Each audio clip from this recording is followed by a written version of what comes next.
سلطان الله يا ربي أنت السلطان نحن عبيد. أعوذ بالله من الشيطان الرجيم. بسم الله الرحمن الرحيم. الحمد لله والشكر لله ولا إله إلا الله والله أكبر ولا حول ولا قوة إلا بالله العلي العظيم. بسم الله الرحمن الرحيم. دستور مدد يا سيدي مدد يا رجال الله يا سلطان الأولاد. دستور مدد مدد مدد الحق. Louange à Allah qui nous a honorés d'une bénédiction certaine, qui nous a honorés d'être de Bani Adam. Voilà Karamna Bani Adam. Il dit on a honoré les enfants d'Adam. Et qui nous a illuminés par le chemin de l'islam. Et qui a créé notre destinée ensemble, ici. Une destinée écrite dans les cieux avant d'être manifestée sur terre. Nous croyons en islam, la bonne croyance est de dire que tout est prédestiné. Chaque chose qui se manifeste n'a pas échappé au contrôle d'Allah. Et n'a pas échappé à son ordre, n'a pas échappé à sa volonté. Aussi difficiles que peuvent être les choses, aussi étranges que parfois peuvent être les choses, il est le maître absolu, Jalla Jalaluhu. Et toute souveraineté lui appartient.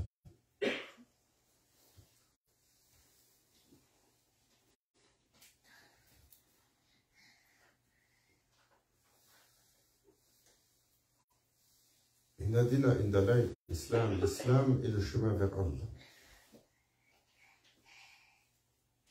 Et le prophète sallallahu alayhi wa sallam a établi ce qui est licite et établi ce qui est illicite. Il a dit le licite est clair de l'illicite. Mais un des signes de la fin des temps,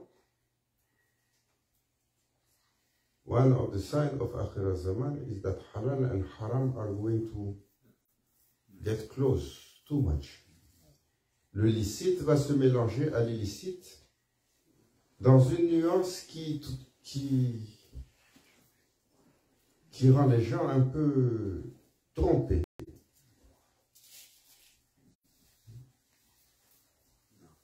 Alors aujourd'hui, nous vivons dans un temps où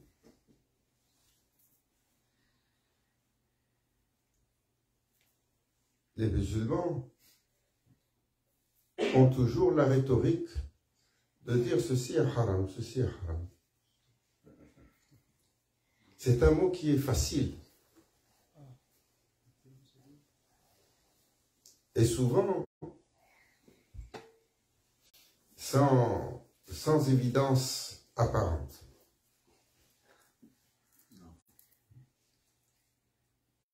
Par principe, en islam, ce qui est interdit est défini. Tout ce qui n'est pas dans cette catégorie ne l'est pas. Il peut être d'autres catégories. Il peut être fortement détestable, macro, il peut être recommandé, il peut être bienfaisant, il peut être... Mais, alors aujourd'hui, il y a beaucoup de débats entre les musulmans. Parfois, sur des choses simples. Hier, nous avons passé l'événement de Isra al-Mi'raj. Ah, il faut pas le célébrer. Pas simplement, il ne faut pas le célébrer, il ne faut pas en parler. Combien de mosquées ont fait khutbah le vendredi? Ils ne mentionnent pas Isra al-Mi'raj, la journée de Ils disent, ah, il n'y a pas de consensus. On n'est pas certain de la date. Même si on n'est pas certain de la date, on sait que c'est arrivé dans Rajab.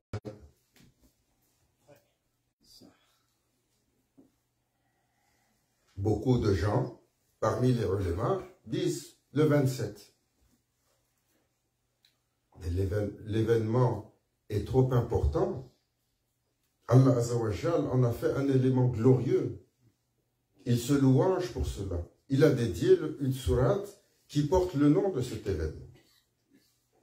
Pour les musulmans, il y a un événement qui change le cours de l'islam. Il y a avant Isra wal Mi'raj, après Isra wal Mi'raj. Comme il y a avant la bataille de Badr et il y a après la bataille de Badr. Comme il y a avant Hudaybiyah, il y a après. Il y a avant Khandak, il y a après. Il y a des événements clés si importants qu'ils ont changé le cours de l'islam pour les musulmans. Ah, le prophète sallallahu alayhi wa sallam, il n'a pas célébré cela. Il n'a pas jeûné pour cette journée. Le prophète sallallahu alayhi wa sallam nous a enseigné que le serviteur, il jeûne pour son Seigneur quand il veut, en remerciement de son Seigneur. Il a passé tellement de temps à jeûner, le prophète sallallahu alayhi wa sallam, pour remercier son Seigneur, comme une offrande de son être en gratitude à son Seigneur. Le jeûne surérogatoire, il peut être placé où on veut. Pourquoi celui qui décide de jeûner pour remercier Allah sur la commémoration d'une journée, maintenant il devient un innovateur? Et l'innovation. L'innovation, elle est de deux catégories.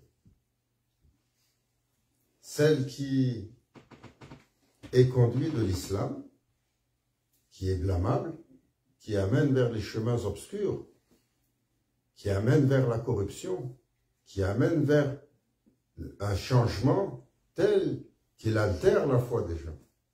Et l'innovation, bid'a hasana, méritoire. Et ceux qui disent qu'il n'y a pas d'innovation méritoire, alors ils ne disent pas la vérité. Parce que le prophète sallallahu alayhi wa sallam l'a enseigné. Bid'a hasana, l'innovation qui a un bon mérite, elle est valeureuse pour celui qui l'a fait et tous ceux et celles qui vont faire cette innovation méritoire par la suite. Le bénéfice vient sur celui qui l'a mise en place. Comme Sayyidina Omar, il en a mis tellement en place, il a mentionné tellement de choses. Juste l'utilisation du savon. Et c'est de sa parole. Quelle belle innovation d'avoir ce savon que le prophète sallallahu alayhi wa sallam n'a pas utilisé. Ou le deuxième adhan sur le khutbah. Il y en a beaucoup comme ça dans notre adoration. Ou tout simplement pour tous les musulmans aujourd'hui qui tiennent dans leurs mains le mushaf, un Coran compilé, un livre que nous lisons. Le prophète sallallahu alayhi wa sallam, il a tenu le Coran compilé? Jamais.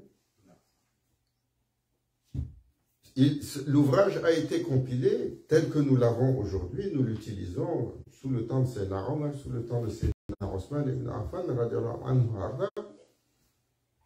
Et quel bonheur pour nous, quelle facilité pour nous, quel bienfait pour nous. Isra al-Mi'raj, il ne faut pas s'en souvenir. Il ne faut pas le célébrer. Et quand il s'agit de célébrer la Saint-Valentin, le royaume, il la célèbre. Vous ne l'avez pas vu cette année? Même dans les journaux publics, c'est annoncé, la fête de l'amour. Quand il s'agit de célébrer l'anniversaire du Raïs, Allahu Akbar. Si c'est pour célébrer l'anniversaire du prophète sallallahu alayhi wa sallam, ah, ça c'est de la bid'a.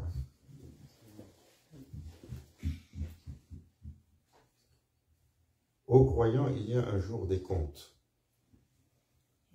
Le prophète sallallahu alayhi wa sallam a dit, je ne crains pas pour ma umma, parce que ma umma, elle est vertueuse, elle est droite, et elle ne s'entendra pas pour être éconduite sur l'erreur. Mais je crains pour elle de ses dirigeants, qui vont se corrompre et éconduire ma umma.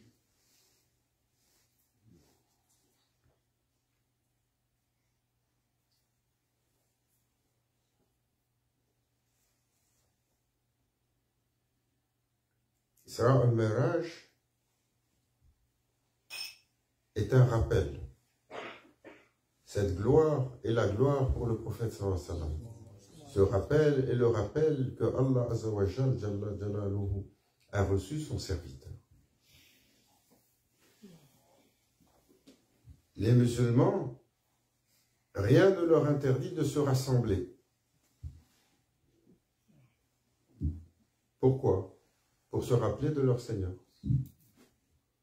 Non? Le prophète sallallahu alayhi wa sallam est venu voir un groupe de compagnons, ils sont assis. Le prophète, il est étonné, il dit, que faites-vous? Ils sont inquiets, peut-être ils ont fait une chose qui transgresse. Ya Rasulallah, on est assis, on est en train de se rappeler d'Allah. Le prophète sallallahu alayhi wa sallam les questionne, est-ce là juste la chose que vous faites? Oui, Ya Rasulallah. Allah, un messager, est venu pour m'annoncer que vous êtes mentionné chez Allah.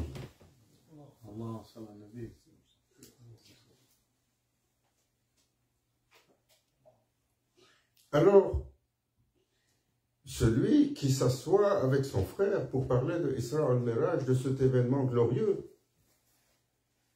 qui lit le Coran, comme on a fait, qui fait la louange au prophète sallallahu alayhi wa sallam, qui rappelle les événements clés de cela, qui rappelle le bienfait de célébrer la gloire d'Allah, la gloire du prophète sallallahu alayhi wa sallam.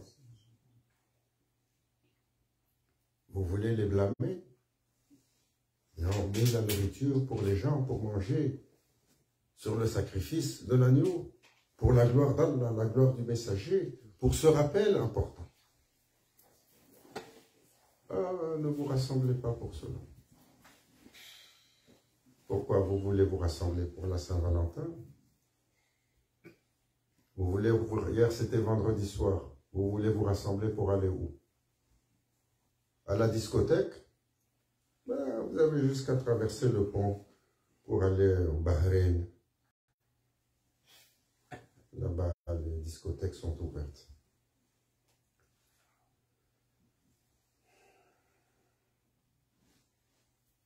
Nulle intention de désacraliser les gens. Mais quelle maladie sur cette umma que celle de vouloir, avec toute son énergie, mettre le prophète sallallahu alayhi wa sallam comme s'il ne doit pas être honoré. L'islam, il s'élève avec Ta'azim al-Rasoul, il s'élève avec cette élévation incontestée du prophète sallallahu alayhi wa sallam. Allah Azza wa Jal le mentionne, le couvre de louanges, annonce qu'il lui donne la louange, demande qu'il soit louangé, annonce que son nom a été élevé, décrète que son nom, le nom d'Allah ne peut pas être mentionné sans que le nom du prophète sallallahu alayhi wa sallam ne soit mentionné. Il n'a même pas rendu licite le khutbah sans que le nom du prophète sallallahu alayhi wa sallam ne soit mentionné. Sinon, votre khutbah, elle est non avenu. Mais pourquoi vouloir effacer tout ce qui est de sa gloire, tout ce qui est en son honneur, tout ce qui est de son souvenir? Combien on a essayé d'effacer l'histoire du prophète sallallahu alayhi wa sallam? Hein? Vous n'avez pas vu? Combien ils ont essayé d'effacer l'histoire du prophète sallallahu alayhi wa sallam, de sa vie, de la vie de ses compagnons, pour dire ne regardez pas ces gens, ils sont passés, ils ont fait leur travail, regardez-nous maintenant. Comme s'il n'y a pas de journée des comptes. Comme s'il n'y a pas de rencontre avec Allah. Et cela n'est pas le travail d'érudits. C'est le travail de ceux qui ont changé le savoir pour défendre leur idéologie. Qui a fait ça? Regardez. Le prophète sallallahu alayhi wa sallam a dit: ma nation, elle va suivre les autres nations qui sont venues avant. Les erreurs où elles sont passées, ma nation va passer par les mêmes erreurs. Même si ces nations sont rentrées dans un petit trou de lézard, ma nation va les suivre dedans.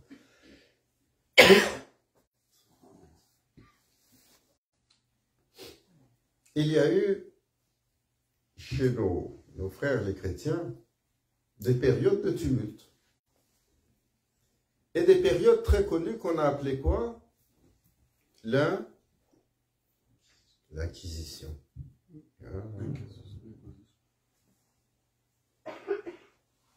Et ces périodes-là, elles ont donné tellement de tourments. Pourquoi? Parce que ceux qui ont établi qu'il fallait une rectitude religieuse ont défini quelle était la rectitude religieuse. Et quiconque ne la suit pas, alors il est un impie.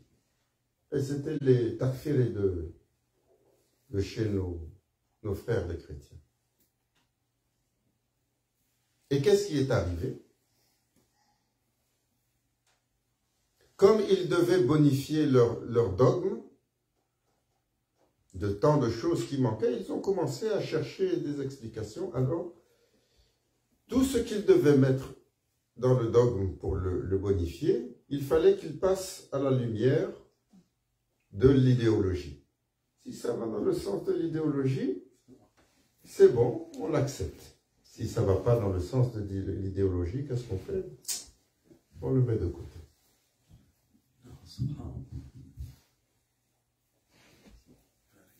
Même si c'est vrai.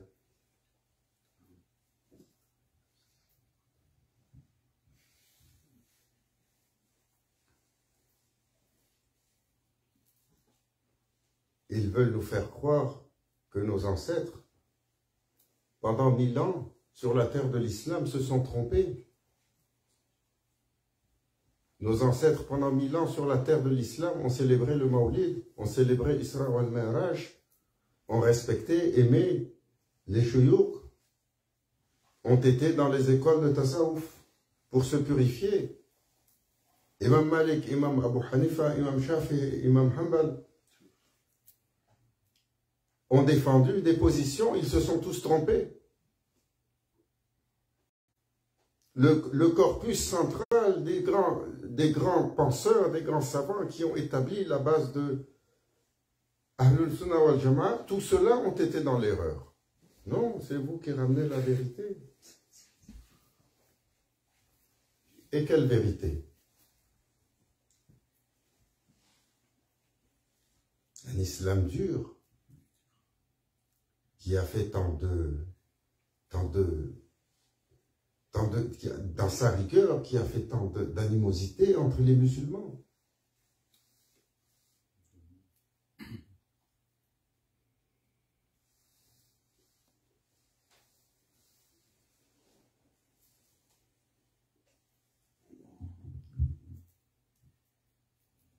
Le prophète sallallahu alayhi wa sallam a parlé d'une jahiliya plus terrible que la première, la jahiliya thani qui vient sur la fin des temps. Plus terrible que la première. Parce que le savoir est là, mais nous sommes incapables de le voir. Demandez aux musulmans s'ils connaissent leur histoire.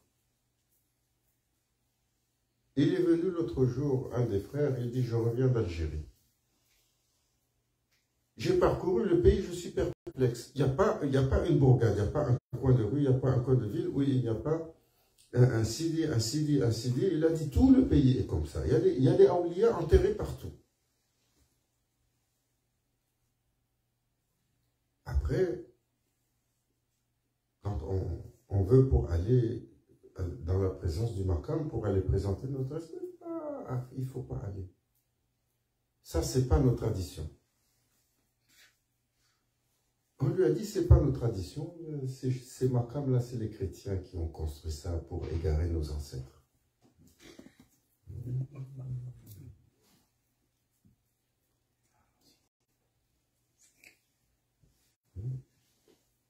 Voilà, comme ça, les chrétiens, ça fait 1000 ans qu'ils étaient sur l'Algérie déjà.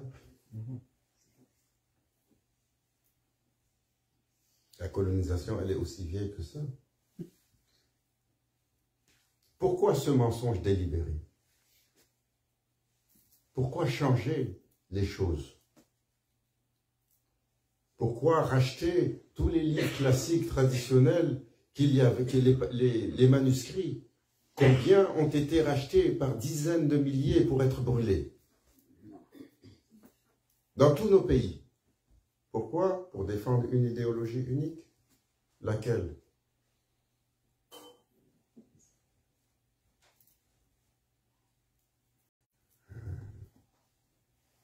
Qui va perdre pour cela? Cette Ummah a perdu son âme. Pourquoi? Parce que nous avons brisé un lien intime avec le prophète sallallahu alayhi wa sallam. Un lien de proximité, un lien d'amour, un lien de ishq, un lien d'une passion intense, dédiée.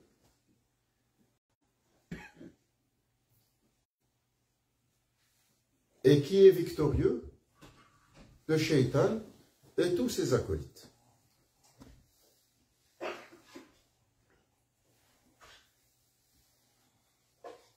Qu'Allah Azzawajal nous accorde son regard bienveillant, sa guidance, qu'il nous accorde le discernement. Le discernement entre le vrai et le faux. Qu'Allah Azzawajal ne nous laisse pas sous l'illusion de nos propres êtres. Et ne nous laisse pas sous la guidance des ignares. Amen.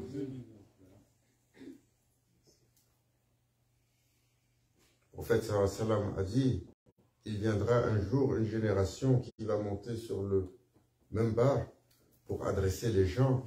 Ils parleront d'un islam qui n'est pas de moi.